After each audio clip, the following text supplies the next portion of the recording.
Nouvelle vidéo de notre série tutoriel de Movid volume 2. Je suis Xavier Voluisan et dans cette vidéo, je vais vous montrer comment vous allez pouvoir modifier les images qui se trouvent sur vos templates. Pas les images d'arrière-plan cette fois, mais les images qui se trouvent sur le template. Alors, j'ai changé de template puisque sur le template précédent, nous n'avions pas d'images qui n'étaient pas des images d'arrière-plan, justement.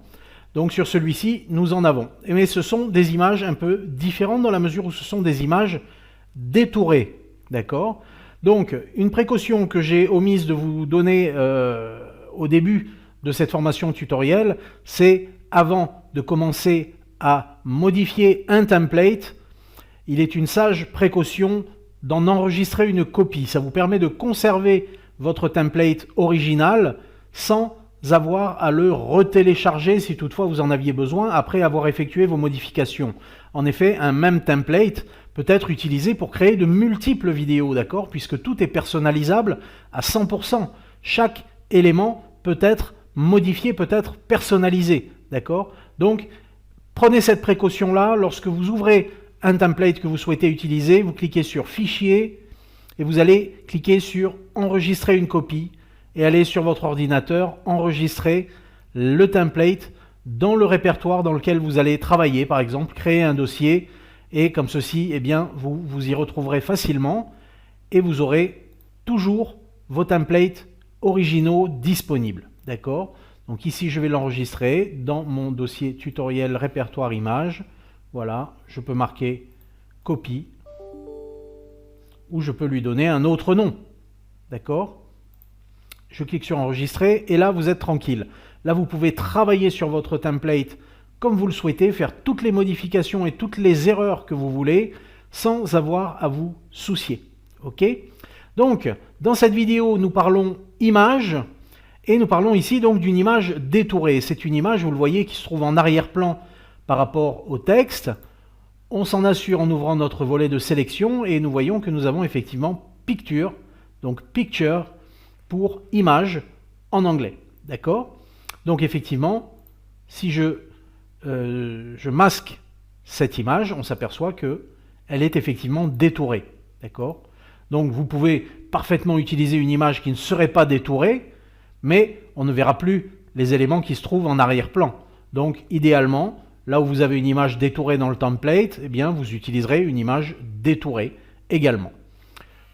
Pour le faire, c'est très simple. Contrairement à l'image d'arrière-plan pour laquelle il nous fallait cliquer sur Conception, puis aller modifier l'arrière-plan, ici, nous allons juste avoir en fait à sélectionner notre image ici,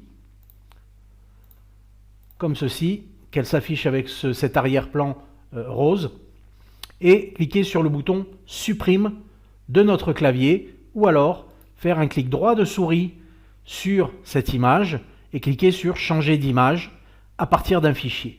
D'accord? Parfois, vous aurez cette option de pouvoir supprimer l'image et vous aurez ici une petite icône qui vous permettra de la modifier. Ici, ce n'est pas le cas, donc on va utiliser la procédure en faisant un clic droit et en cliquant sur à partir d'un fichier. À partir de ce moment-là, je vais aller dans mon répertoire. J'ai préparé une petite image pour remplacer celle-ci en arrière-plan, d'accord, en image détourée. Et je n'ai plus qu'à modifier effectivement les dimensions de mon image de manière à ce qu'elle rentre parfaitement dans mon cadre, exactement comme je le souhaite. Ok? Comme ceci par exemple. Et là je peux faire la lecture. Et voilà. Vous voyez que j'ai des éléments en arrière-plan, j'ai des éléments en avant-plan. C'est super bien fait. Donc il est vraiment intéressant ici de conserver effectivement cette image détourée. Ok?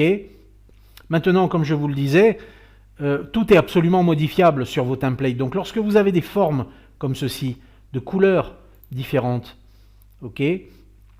Là, elle est en arrière-plan, donc je vais la masquer. Voilà, par exemple, cette forme ici, elle est violette, c'est un bleu-violet. Si vous souhaitez modifier la couleur de cette forme en particulier, vous la sélectionnez, vous venez tout simplement ici dans Remplissage, et vous modifiez la couleur de remplissage de cette forme. D'accord? Donc tout est absolument personnalisable. C'est pour ça que je vous disais que un même template peut être utilisé pour de multiples vidéos. Ok? Donc, voilà pour ceci. Vous savez maintenant comment modifier une image. Vous avez deux procédures, deux possibilités. Elles ne sont pas toujours toutes les deux disponibles. Faites le test. Ici, en supprimant l'image, on n'a pas de petite icône pour la remplacer. Donc on fait le clic droit, changer d'image à partir d'un fichier et on récupère l'image de notre choix, qu'elle soit détourée ou pas. C'est vous qui voyez. Voilà donc pour cette vidéo concernant la modification des images sur vos templates. Dans la vidéo suivante, on va faire exactement la même chose, le même type de procédure, mais cette fois-ci pour des éléments vidéo qui peuvent se trouver dans les templates. Alors, à tout de suite pour la vidéo suivante.